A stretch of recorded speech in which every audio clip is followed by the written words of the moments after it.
Yen musih ulaman dina. Assalamualaikum warahmatullahi wabarakatuh.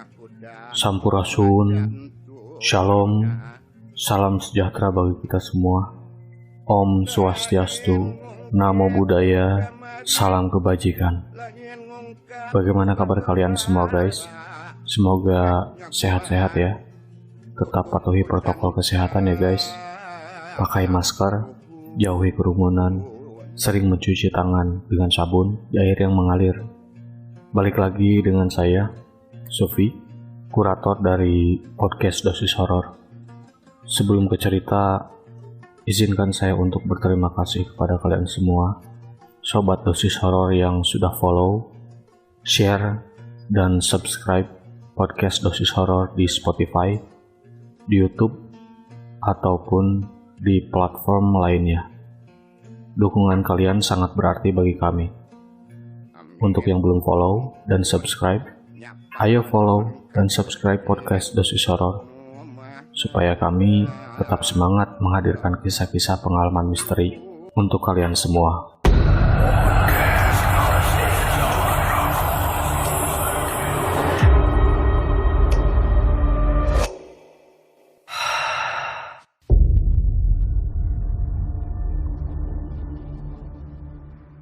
Episode sebelumnya. Esok harinya aku kembali ditugaskan untuk berjaga malam.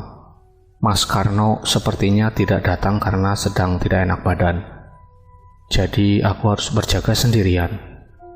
Aku mendapat kabar kalau lemari pendingin sudah diperbaiki. Setidaknya itu membuatku jauh lebih tenang. Semoga saja tidak ada telepon dari kamar mayat lagi. Semakin malam, rasa takutku semakin bertambah. Apalagi setiap melihat gagang telepon di atas meja, sampai akhirnya aku mempunyai ide yang untuk mencabut kabel telepon itu. Namun, tiba-tiba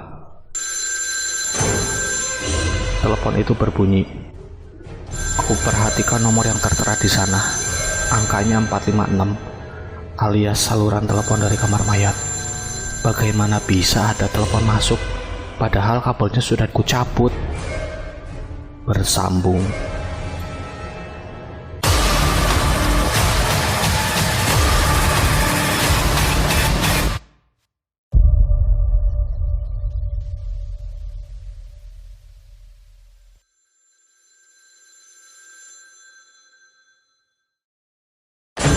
Aku masih berdiri sambil menatap telepon yang terus berbunyi. Nomornya masih sama, dari kamar mayat. Mas, sapa seseorang mengagetkanku. Aku menoleh, ternyata sudah ada suster yang berdiri di depan pos.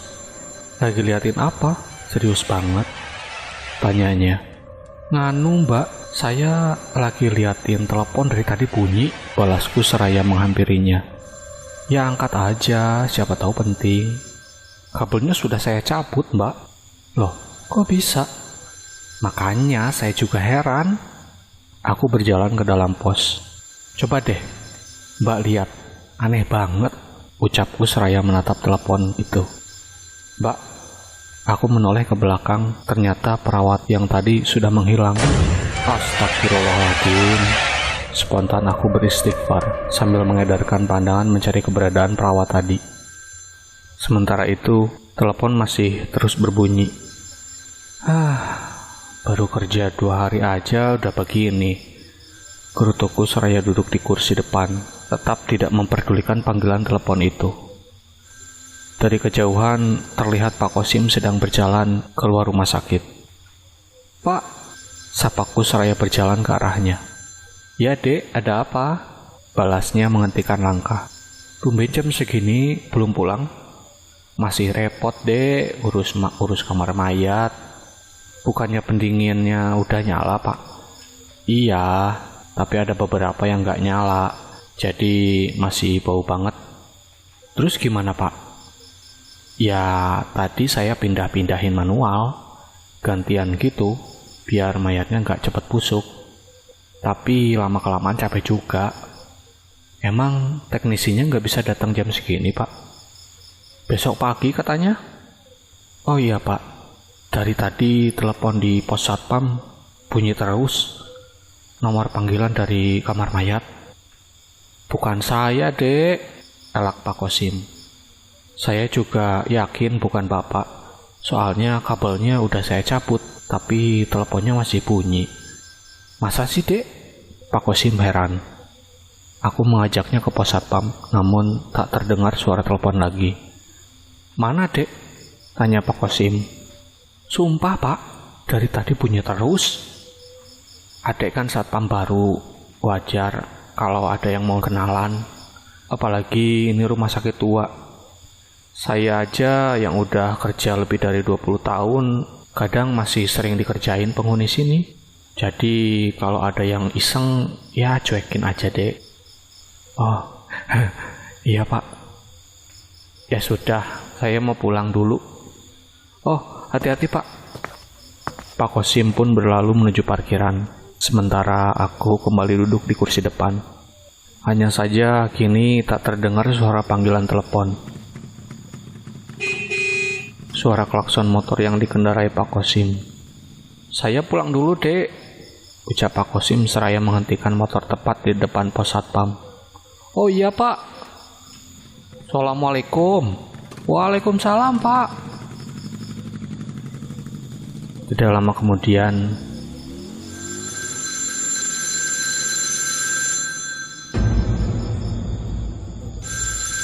spontan aku menengok ke belakang, menatap telepon di atas meja yang kembali berbunyi.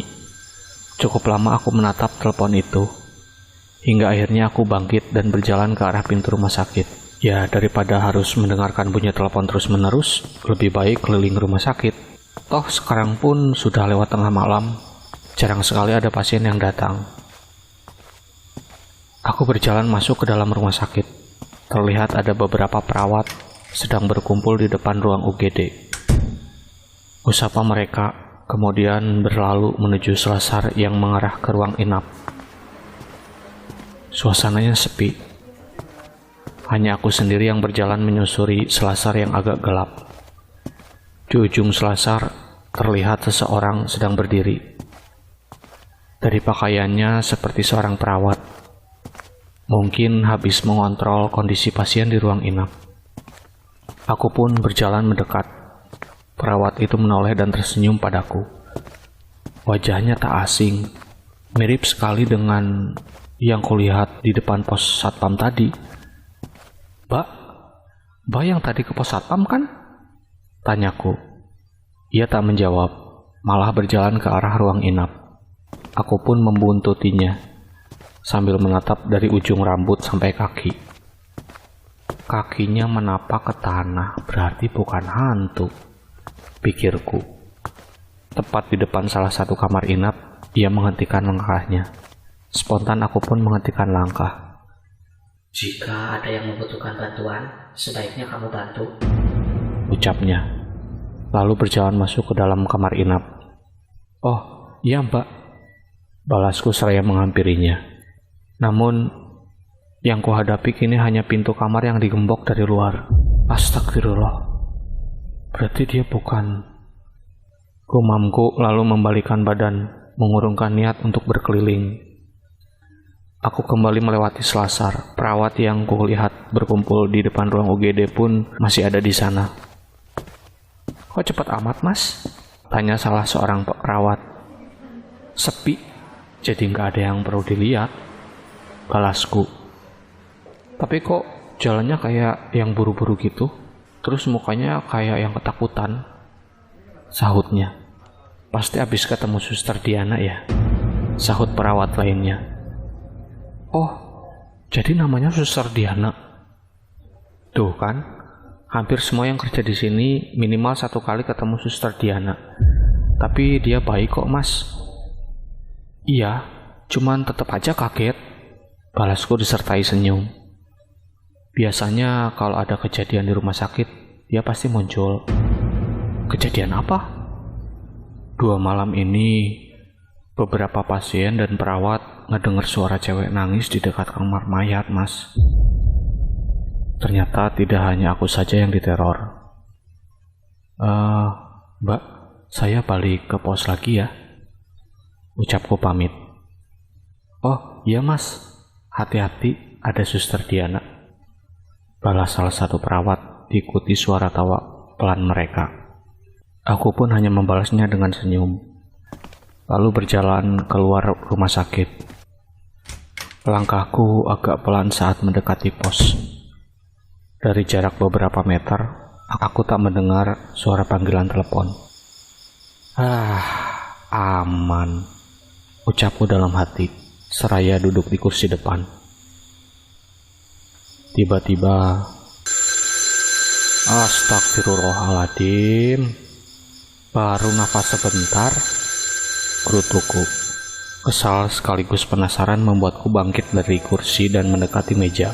Saat gagang teleponnya kusentuh, suaranya menghilang. Namun, ada hawa dingin yang kurasakan tepat di belakang leher. Hawa dingin yang menempel di kulit hingga membuatku merinding. Bantu saya. Bisik suara wanita tepat di belakangku. Tubuhku bergeming. Hawa dingin masih bisa kurasakan di belakang leher dan telinga. Hembusan nafasnya bahkan sukses membuatku merinding. Aku memejamkan mata, lalu mulai merapal doa dalam hati. Tak lama, hawa dingin itu pun menghilang. Perlahan ku membuka mata dan memberanikan diri menengok ke belakang. Tidak ada siapa-siapa. Bergegas ku berlari keluar pos, menuju warung kopi di seberang rumah sakit. Selama lebih dari 1 jam, aku duduk di sana dan mengobrol. Tak sadar, sudah 3 gelas kopi ku habiskan.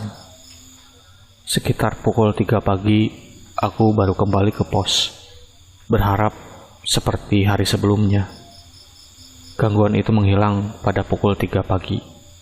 Ku edarkan pandangan, mengamati area dekat pos. Tak ada siapa-siapa. Begitu pula di dalam pos. Setelah dirasa aman, aku kembali duduk di kursi depan, sambil terus berdoa di dalam hati. Waktu berjalan begitu lambat, rasa cemas bercampur takut membuatku sering celingak-celinguk tidak jelas. Terkadang berdiri dan berjalan ke arah pintu rumah sakit, tapi tidak masuk ke dalam. Sebentar lagi subuh, ucapku dalam hati sambil menatap jam di lengan. Setelah memastikan tidak ada pasien yang datang, dengan langkah cepat aku menuju musola. Sesampainya di sana, kondisinya masih sepi. Hanya aku saja yang duduk sambil menunggu waktu subuh. Sesudah sholat subuh, rasa penasaran membawaku ke kamar mayat.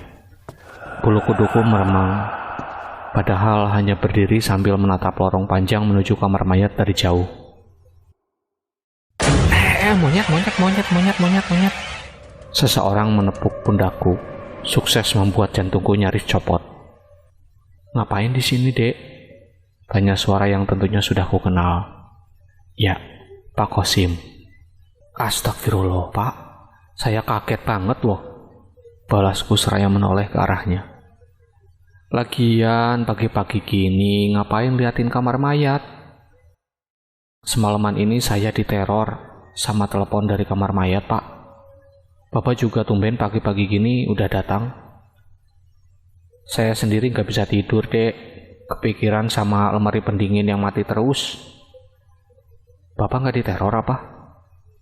Tanyaku. Saya sih udah biasa sama begituan, Dek. Makanan sehari-hari. Pak, saya mau balik ke pos dulu ya. Takut si Mahmud datang entar kaget gak ada siapa-siapa. Gak mau ikut temenin saya ke dalam, tawarnya sambil menunjuk kamar mayat. Enggak, Pak, makasih. Balasku tersenyum. Saya ke pos dulu ya, Pak. Ucapku pamit. Oh iya, Dek. Sesampainya di pos, terlihat Mahmud sudah berdiri di depan. Ia menatapku kesal. Kemana aja lu, Din? Habis sholat subuh, balasku. Sholat subuh lama bener sampai jam 6. Ketiduran tadi, Mut. Wah, alah, pantesan. Itu telepon kenapa dicabut kabelnya? Kalau ketahuan bisa dimarahin lu, Din. Oh, habisnya semalam ada yang iseng, jadi dicabut aja. Iseng gimana? Telepon salah sambung. Kok bisa? Ya, gak tahu. Elaku. Udah ah, gue balik dulu, Mut. Hati-hati ada telepon salah sambung. Ada-ada aja lu, Din. Aku pun pulang ke kosan. Sehabis maghrib, aku kembali ke rumah sakit. Terlihat Mas Karno sudah berdiri menyambutku di depan pintu gerbang. Walah, udah sehat Mas? Tanyaku. Udah, alhamdulillah. Emang sakit apa sih Mas? Meriang, panas dingin gitu. Masa baru dikerjain begitu udah sakit sih Mas? Ledeku. Emang dari kemarin udah nggak enak badan, Din. Sahutnya kesal. Kami pun berjalan ke pos. Semalam aman, Din. Aman, Mas. Itu telepon kagak bunyi lagi. Oh enggak, Mas. Balasku sambil menatap telepon. Dalam hati berharap semoga malam ini tidak ada panggilan telepon lagi. Mas, saya ke dalam bentar ya. Mau kemana, Din? Ke kamar mayat. Mau ikut, Mas? Tawarku sambil tersenyum. Kagak dah, lu aja sendiri. Kirain. Aku berjalan ke dalam rumah sakit. Suasananya tidak sesepi kemarin. Sesampainya di depan lorong panjang, terlihat pintu kamar mayat sudah tertutup rapat. Lampu di dalamnya pun sudah gelap, berarti Pak Kosim tidak ada di sana. Saat ku membalikkan badan, tiba-tiba bulu kuduku meremang, diikuti aroma busuk yang menyengat. Buru-buru aku pergi dari sana, tanpa sedikit pun menoleh ke belakang. Malam berlalu begitu cepat, kini sudah pukul 11 malam. Kami lalui tanpa sedikit pun gangguan.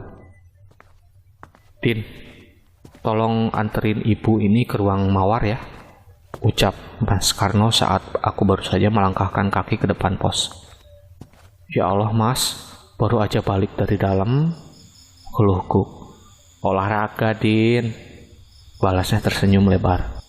Olahraga tengah malam, sahutku. Ayo Bu, saya antar ke dalam, ucapku pada seorang ibu parubaya yang berdiri di dekat Mas Karno. Din, sini dulu. Mas Karno memintaku mendekatinya. Aku pun melangkah mendekat. Apaan Mas? Mas Karno melangkah lebih dekat. Awas, jangan dibawa ke kamar mayat, bisiknya. Ntar saya mintain penghuni sana temenin Mas di sini, balasku pelan. Jangan gitu, Din. Mas Karno memukul pelan perutku. Dah sana antar, jangan lama-lama. Lama juga nggak apa-apa, Mas. Kan ada yang nemenin. Hehehehe. Sahutku seraya berjalan ke arah pintu rumah sakit dan tertawa kecil. Sekembalinya mengantar ibu itu, aku bertemu Mas Karno di lobi rumah sakit. Din, panggil Mas Karno. Loh, Mas ngapain di sini? Tanyaku heran. Pos siapa yang jaga, Mas? Di pos ada orang kok. Dia lagi nungguin lu. Hah? Siapa, Mas? Kagak tahu. Yang jelas cewek cantik lah. Buruan samperin dia. Mas gak ngebohong kan? Atau ngeprank gitu? Kagak, Din. Gue seriusan. Terus Mas mau kemana sekarang? Mau ke toilet, buang hajat, mau ikut? Oh, enggak deh. Ya udah, saya ke pos dulu, Mas. Aku berjalan dengan cepat menuju pos. Dari kejauhan memang terlihat ada seorang wanita berambut sebahu sedang berdiri di dalam pos. Saat kakiku melangkah di dekat pintu pos, wanita itu berdeham. Mas, panggilnya dengan posisi membelakangiku. Maaf, Pak. Ada apa ya nyari saya? Bisa bantu saya? Aku mengerutkan dahi. Suaranya seperti pernah aku dengar sebelumnya, namun aku lupa di mana. Ia membalikkan badan, wajahnya terlihat pucat sekali, seperti mayat hidup. Matanya cekung dengan area sekitarnya agak menghitam. Tempat saya bukan di sana, Mas. Ucapnya. Entah mengapa membuat bulu kuduku meremang. Kini aku ingat suaranya mirip dengan wanita yang biasa meneleponku. Kamu... Rasa takut membuat ucapanku terbata-bata. Ia menganggukkan kepala sambil menatapku, lalu tersenyum lebar, memperlihatkan barisan gigi yang kehitaman. Tak lama tercium bau usuk yang menusuk hidungku. Astagfirullah. Bersambung.